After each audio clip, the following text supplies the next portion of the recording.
Audiolibros en 15 minutos. Suscríbete al canal y explora un nuevo libro cada día. Cuando era niño, a Richard Feynman se le animó a pensar científicamente. Antes de que Richard Feynman naciera, su padre, Melville, hizo una predicción: si el niño no nacido resultaba ser un niño, se convertiría en un gran científico. Y, por supuesto, la profecía se hizo realidad, pero esto tuvo mucho que ver con la forma en que se crió Richard. Melville era un inmigrante europeo de segunda generación que se había establecido en el norte del estado de Nueva York. Aunque tenía aspiraciones científicas, sentía que, como judío de clase media, sus opciones eran limitadas. Así que, en lugar de perseguir sus propios sueños, trabajó como vendedor y depositó sus esperanzas en su hijo. Como resultado, Richard se crió para ver el mundo con una mente científica. Antes de que Richard pudiera siquiera hablar, su padre estimuló la mente en desarrollo de su hijo con azulejos que contenían patrones geométricos azules y blancos. Más tarde, Melville llevó a Richard a museos y tradujo los hechos y números expuestos en imágenes que permitían a su hijo visualizar y, por lo tanto, retener los detalles. Así que, al describir un Tyrannosaurus Rex, le dijo a Richard que el dinosaurio era lo suficientemente alto como para que su cabeza alcanzara la ventana de su habitación, pero que la cabeza sería demasiado ancha para pasar a través de ella. Melville también se aseguró de que Richard entendiera cómo y por qué funcionan las cosas, y cuán importante es esta comprensión. Un día, en una excursión por la montaña, Melville le pidió a Richard que identificara cada ave que encontrara. Cada vez que Richard se quedaba perplejo, Melville recitaba el nombre del pájaro en chino, portugués e italiano. Esto puede parecer una mera fanfarronería, pero había un punto más importante. Dependiendo de dónde se encuentre, diferentes personas tendrán diferentes nombres para el mismo pájaro, nombres que no le dirán nada sobre el pájaro en sí. El verdadero conocimiento proviene de la observación y la comprensión de lo que realmente hace el pájaro. Mucho más tarde, Feynman compartió esta idea mientras trabajaba en una junta asesora escolar para libros de texto de ciencias. Los libros de texto estaban escritos en un lenguaje impreciso, como este: la fricción hace que las suelas de los zapatos se desgasten. Feynman abogó por explicaciones más detalladas, como las ranuras de una acera agarran trozos de piel de zapatos y los arrancan.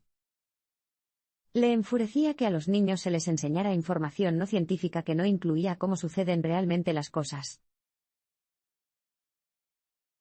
Feynman ganó concursos de matemáticas utilizando los mismos métodos que luego aplicaría a problemas complejos de física. A pesar de que pudo superar rápidamente sus exámenes de álgebra en la escuela secundaria, Feynman tuvo problemas importantes para entender el béisbol y las chicas. Se sentía mucho más cómodo participando en las competiciones de matemáticas organizadas por la Liga de Álgebra. Las clases de matemáticas generalmente dan mucha importancia a que los estudiantes muestren el proceso mediante el cual han llegado a la solución de un problema matemático. Las competiciones de matemáticas, por otro lado, exigen exactamente lo contrario. Lo importante es la solución, no cómo se llegó allí. Y dado que estas competiciones son extremadamente rápidas, utilizar los métodos tradicionales para llegar a una respuesta no es el mejor camino hacia la victoria. En otras palabras, los competidores tienen que utilizar atajos. Feynman, que había sido educado para usar la visualización como una herramienta de resolución de problemas, era muy bueno en eso. Los concursos de matemáticas eran el lugar perfecto para que brillara. Mientras otros estudiantes, con la pluma volando, trataban de realizar una serie de cálculos, Feynman solo escribía una cosa: la respuesta. Mientras se leía la pregunta, a Feynman le sorprendía a menudo una perspicacia y, con un toque dramático, escribía un número y lo rodeaba como respuesta. Un problema relativamente simple consistía en un sombrero que se caía de un bote de remos que iba río arriba. Se preguntó a los competidores cuánto tardarían los remeros en recuperar el sombrero si su pérdida pasaba desapercibida durante 45 minutos. Se indicaba la velocidad del agua y del barco, pero estos detalles eran distracciones que Feynman no necesitaba. Se imaginó a sí mismo como el sombrero e inmediatamente se dio cuenta de que tardaría la misma cantidad de tiempo en volver, 45 minutos. Esta capacidad única de visualizar problemas le sería útil a Feynman a lo largo de su vida y su carrera. Sus colegas físicos a menudo comentaban cómo Feynman resolvía problemas poniéndose a sí mismo en el lugar de un átomo o un electrón, básicamente preguntándose qué haría si fuera una partícula atómica o subatómica. En la universidad, la obsesión de Richard por la física se hizo omnipresente. Durante su primer año en el Instituto de Tecnología de Massachusetts, MIT, Feynman le pidió al presidente que le explicara de qué le serviría estudiar matemáticas. A Feynman se le dio la antigua respuesta: si tienes que preguntar, entonces no es el tema adecuado para ti. Feynman era un genio de las matemáticas e incluso se le permitió dar una clase durante su último año en la escuela secundaria. En la universidad, sin embargo, se cansó de las matemáticas, ya que se volvieron demasiado abstractas para él. Como resultado, Feynman centró su atención en la física cuando era estudiante universitario. Durante este tiempo, el amor de Feynman por resolver problemas de física creció, al igual que su capacidad para internalizar las fórmulas con el fin de llegar intuitivamente a una solución. Tenía hambre de más problemas que resolver e incluso paraba a la gente en los pasillos, y les pedía que le mostraran los problemas en los que estaban trabajando. Sin embargo, este conocimiento cada vez más profundo de la física teórica afectó su desempeño en otras materias. Le fue peor en historia del arte e inglés, pero desde luego no fue el final. Feynman despreciaba tanto la música que oírla le hacía sentir algo parecido al dolor físico. Su aversión por la música solo se vio superada por su desdén por la filosofía, a la que consideraba una industria construida por lógicos incompetentes. Estas reacciones provienen de su educación. Creía que no había nada más para dominar el inglés o la filosofía que aprender palabras y nombres inventados por los humanos. Para salir adelante, hizo trampa en los exámenes copiando el trabajo de sus compañeros de clase cercanos. Sin embargo, sus bajas puntuaciones casi le cuestan su carrera. Cuando Feynman se postuló a Princeton para realizar estudios de posgrado, casi fue rechazado. En 1942, Feynman se unió al Proyecto Manhattan, y dirigió un equipo que ayudó a construir la bomba atómica. Durante los primeros años de la Segunda Guerra Mundial, muchas personas hablaban de la posibilidad de dividir el átomo y crear así una bomba atómica. Para los mejores físicos del mundo, no había ningún debate sobre si esto sería posible o no, era solo cuestión de tiempo. Muchos de estos científicos trabajaban en una instalación ultrasecreta en Los Álamos, Nuevo México, para desarrollar la primera arma nuclear del mundo. Mientras terminaba sus estudios de posgrado en Princeton, en 1942, Feynman, de 25 años, fue reclutado para un grupo de investigación nuclear conocido como Proyecto Manhattan, un equipo de científicos que trabajaba en una pregunta en particular: ¿cuánto uranio se necesita para iniciar una reacción nuclear en cadena? Feynman se incorporó debido a su reputación como un joven y brillante físico. Pero, muy pronto, lo nombraron líder de su propio equipo, una función que generalmente estaba reservada a los físicos veteranos. Feynman se ganó su respeto al presionar al equipo para que encontrara las soluciones menos ortodoxas a los problemas en cuestión. Este proceso dio lugar a algunas quejas. Para algunos, sus teorías e hipótesis parecían demasiado descabelladas, pero, una y otra vez, el trabajo posterior del equipo demostraría que sus teorías iniciales eran correctas. Tras algunos éxitos de este tipo, el equipo depositó toda su confianza en Feynman. Al equipo le resultó bastante fácil hacer los cálculos necesarios para construir una bomba. El verdadero desafío lo plantearon los materiales físicos. Feynman ya no visualizaba escenarios abstractos. Si los cálculos del punto de fusión de un metal determinado estuvieran ligeramente equivocados, esto podría significar la muerte y un desastre nuclear. Estas preocupaciones hicieron que el equipo de Feynman realizara un importante trabajo sobre cómo evitar que las bombas detonaran prematuramente, así como para calcular la masa crítica precisa de uranio para que se iniciara la reacción nuclear en cadena. Y, Como todos sabemos, todo este cuidadoso trabajo ha dado sus frutos. Justo antes del amanecer del 16 de julio de 1945, el cielo sobre el desierto de Nuevo México se incendió por la primera detonación de una bomba atómica. El método de Feynman para visualizar los problemas le ayudó a ganar el premio Nobel.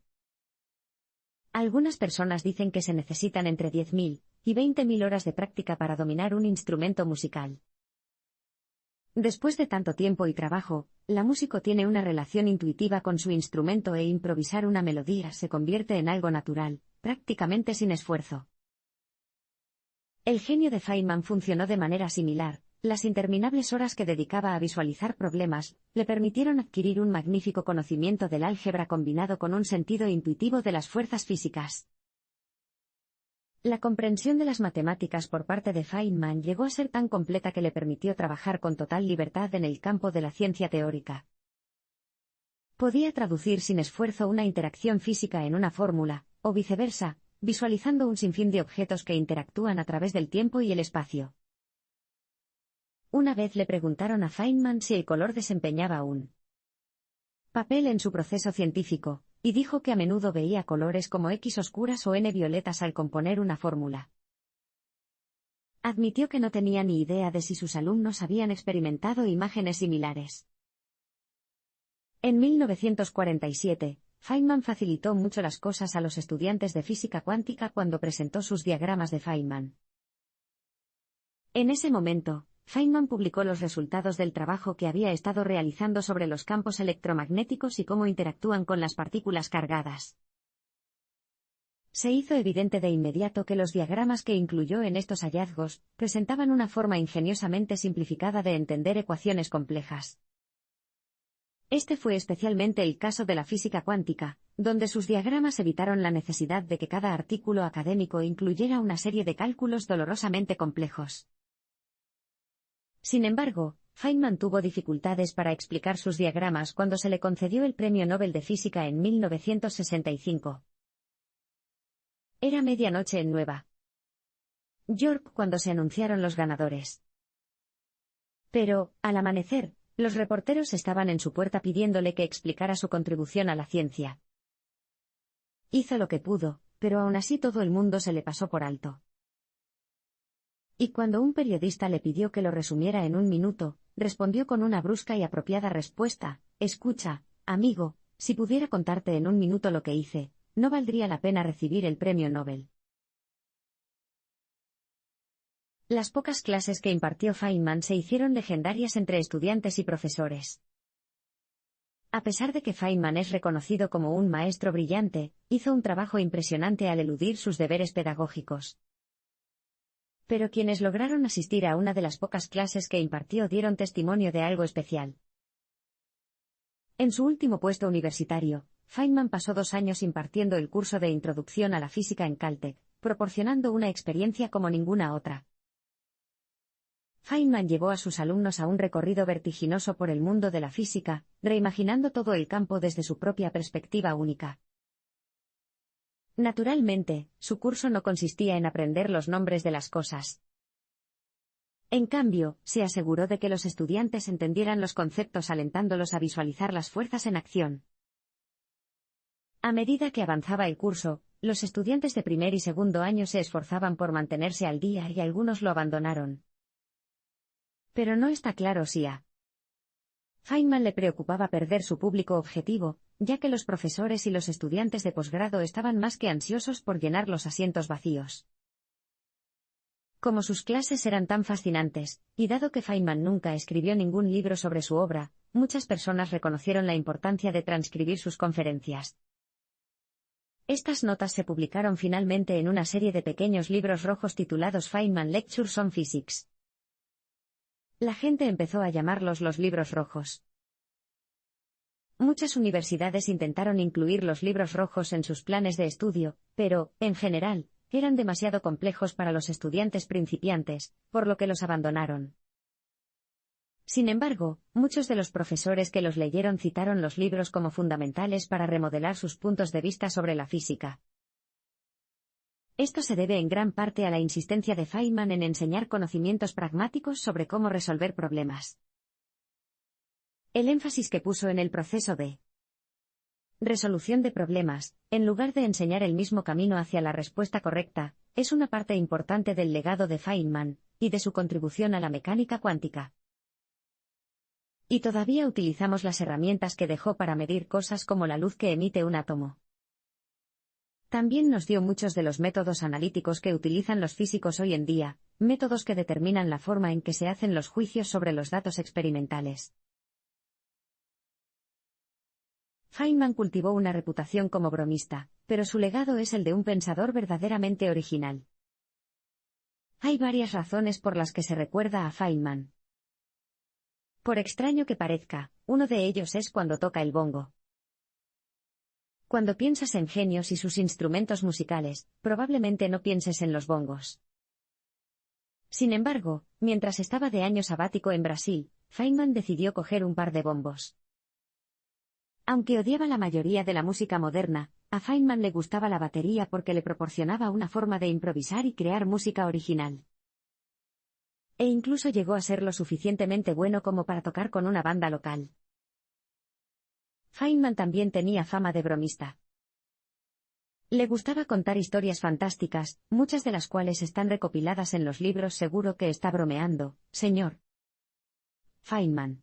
¿Y qué te importa lo que piensen los demás?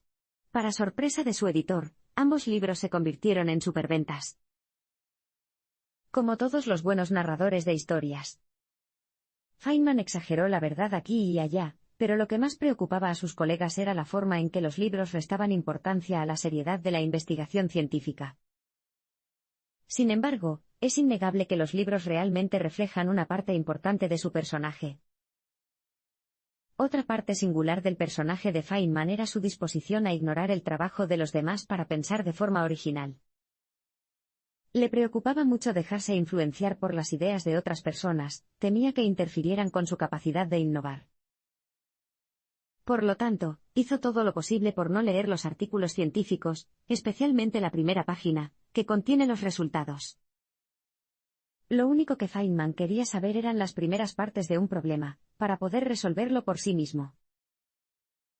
Este comportamiento no les cayó bien a algunos de sus compañeros.